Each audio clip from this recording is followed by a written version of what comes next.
नमस्कार, मैं हूं दिव्या और आप देख रहे हैं आंखें न्यूज 24। आइए सबसे पहले नजर डालते हैं आज के मुख्य समाचारों पर।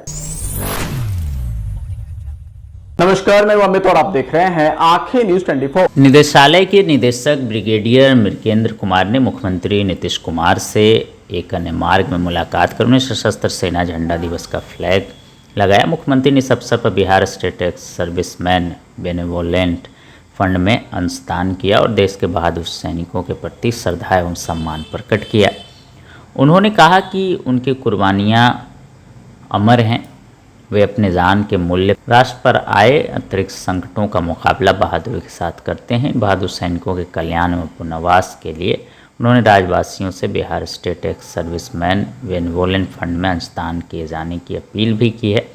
उन्होंने कहा कि आपका यह अंशदान बहादुर सैनिकों के प्रति कृतज्ञता होगी। बिहार विधानसभा का शीतकालीन सत्र चल रहा है, लेकिन इसमें नेता प्रतिपक्ष तेजस्वी यादव नजर नहीं आ रहे हैं, जिसको लेकर सत्ता पक्ष बार बार सवाल पूछ रहा है। अब इस पर आलोक मेहता से जब सवाल किया गया तो उन्होंने कहा कि देखिए, ये किसी की निजी व्यक्तिगत यात्रा है, अब इसमें वो कहाँ गए हैं, क्या कर रहे हैं, इस पर ज़्यादा बात नहीं होनी चाहिए, इसको लेके बहुत ज़्यादा सवाल नहीं होना चाहिए। और उन्होंने क्या कुछ कहा है, सुनिए इस वीडियो में। ये जदयू के वो पूछ रहे हैं तो आप जवाब दे दीजिए। मैं जवाब नहीं दे सकता, इसलिए कि यह किसी के व्यक्तिगत कार्य की वजह से कोई यदि गया हो तो व्यक्तिगत जीवन में ज्यादा झांकने की कोशिश नहीं होनी चाहिए सार्वजनिक रूप से। यह बिल्कुल गलत है और कहाँ और इस तरह के सवाल उठाकर मूल समस्याओं से ध्यान भटकाना चाहती है सरकार या उस पार्टी के लोग। कई गंभीर आरोप लगाए, उन्होंने कहा कि तेजस्वी यादव गायब है। अरे छोड़िए, गंभीर आरोप है, गंभीर आरोप जो है, गंभीर आरोप जो है उस पर उनका ध्यान नहीं है। तो बिहार की जनता के जो सवाल हैं उन सवालों से डाइवर्ट करने के लिए इस तरह के सवाल उठाए। बजट सप्लीमेंट्री बजट पेश होगा, उस पर चर्चा होगी। नहीं, ऐसा हम नहीं कह सकते, इसलिए कि एक ही मात्र तेजस्वी यादव जिन पर 420 का आरोप है। सब कैसे आरजेडी के विधायक पर 420 का आरोप हो जाएगा? अगर इतना अगर नैतिक बल कमजोर है, आखिर है कहाँ तेजस्वी यादव? न्यायालय से अनुमति का तो मांग रहे हैं कि न्यायालय से अनुमति लिया है आपने? न्यायालय से आपको अनुमति है, सोशल मीडिया में डालिए। और यूरोप के किस देश में, किस शहर में है, आपके साथ कौन कौन लोग हैं? क्योंकि मीडिया में खबर मिल रही है कि रमीज भी गया है साथ में, हिस्ट्री सीटर है, वो 11 मामले का आरोपी है, हाल में जेल से छूटा है। तो क्या ऐसे लोग, तेजस्वी जी विपक्ष के नेता के साथ जाएगा? क्या जनादेश का वज्र टूट गया? नमस्कार, मैं अमित और आप देख रहे हैं आंखें न्यूज 24। AIMIM के विधायक अख्तरुल इमाम ने कहा कि देखिए, सरकार तो वही है, चाहे एक बार फिर से नई बार सरकार बनी है, लेकिन जो लोग हैं वो वही हैं और उन्होंने जो भी दावा किया है उसको वो पूरा करते हुए नहीं दिखे हैं। चाहे वो कानून व्यवस्था की बात हो, करप्शन की बात हो, इन सारी चीज़ों पे सरकार अभी तक कुछ खास करती हुई नज़र नहीं आई है। हालांकि जब उनसे सवाल पूछा गया कि इस बार सरकार ने कहा है कि वो सभी पुलिस वाले जो भी गलत करते हुए पाएंगे उन पर कार्रवाई होगी, इस पर अख्तरुल इमाम ने कहा कि देखिए, अगर ऐसा होता है तो ईश्वर करे कि ऐसा हो, लेकिन अभी तक तो फिलहाल ज़मीन पर ये सारी चीज़ें नहीं दिख रही है। और उन्होंने क्या कुछ कहा है, सुनिए इस वीडियो में। अब देखिए, 20 सालों से तो ढाक के हुए 3 पास है, आने वाले 5 सालों में क्या होता है? कोई इस हुकूमत 5 साल के बाद बदल कर आई है, लेकिन हुकूमत वही है, कोई बड़ी बात नहीं है। सम्राट चौधरी को जिस तरीके से कल इतना शाबाशी दिया गया, को लेकर क्या किसने शाबाशी दिया? अपने मन में मिट्टू बनने से हो जाएगा? जनता जब तक शाबाशी नहीं दे, अपोजिशन जब तक शाबाशी नहीं दे, वो शाबाशी नहीं होता। नहीं जाएगा सम्राट चौधरी के राज में। बहरहाल दावा तो बहुत कुछ किया था। करप्शन के कंट्रोल की बात कही थी माननीय मुख्यमंत्री ने, करप्शन पर कंट्रोल हुआ। क्रिमिनल्स को काबू में लाने की बात कही थी। सरकार बनने के बाद 50 सलामियां दी मर्डर की और फिरौती की, बंद हुआ क्या? कम्युनल हार्मोनी जो होना चाहिए था वो है क्या?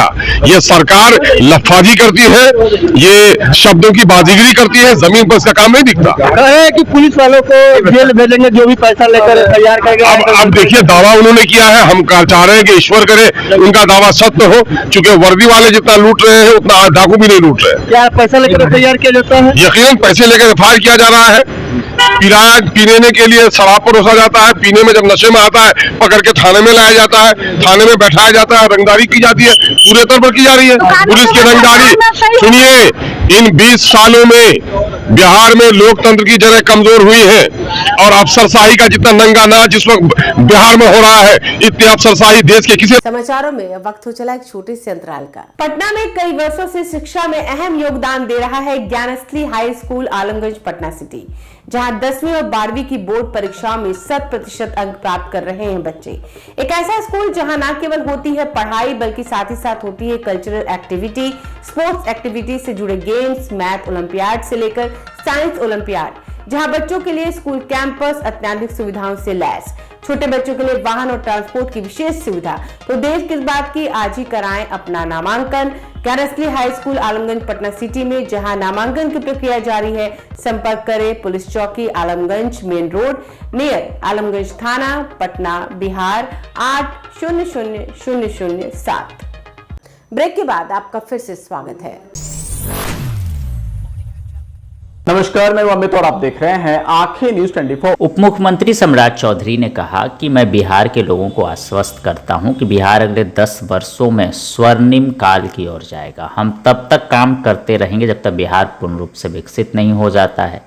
आज गुलजारबाग के कमलदह में श्री स्तुलिभद्र सृष्टि सुदर्शन जैन श्वेतांबर मणिलक्ष्मी तीर्थ के शिलान्यास के अवसर पर सभा को संबोधित करते हुए उन्होंने कहा कि लगभग 100 करोड़ रुपए से कमलदह में भगवान महावीर का भव्य मंदिर बनेगा। विकास स्वाभाविक है, लगभग 100 करोड़ का मंदिर बनेगा। प्रभु भगवान महावीर का भव्य इमारत भी बनेगा, आकृति भी बनेगा, कमल का फूल पर स्थापित भी होगा। तो इस इलाके के साथ साथ जो दिनेश जी ने अपने बातों में कहा कि बिहार अगले 10 वर्षों में स्वर्णिम काल की ओर जाएगा, इतना जरूर आश्वस्त करता हूं बिहार के लोगों को और पटना सिटी के लोगों को। इसलिए आज आप लोगों के बीच में आने का मौका मिला और एक ऐतिहासिक काम प्रभु भगवान महावीर के लिए एक तीर्थ स्थान बनाने का मौका मिला है। मैं जरूर आश्वस्त करता हूं पूरे सिटी के इलाके के लोगों को, पूरे बिहार के लोगों को, कि जो बिहार का गौरवशाली इतिहास है उसको वापस लाकर ही हम तमाम लोग रुकेंगे। तब तक लगातार काम करते रहेंगे जब तक कि बिहार पूर्ण रूप से विकसित और समृद्ध नहीं हो जाए। बहुत बहुत। अगर आपने अभी तक हमारे चैनल को सब्सक्राइब नहीं किया है तो हमारे चैनल को जल्द से जल्द सब्सक्राइब करें, लाइक करें और शेयर करें। देश और दुनिया की तमाम खबरों को देखने के लिए लगातार देखते रहें आंखें न्यूज़ 24।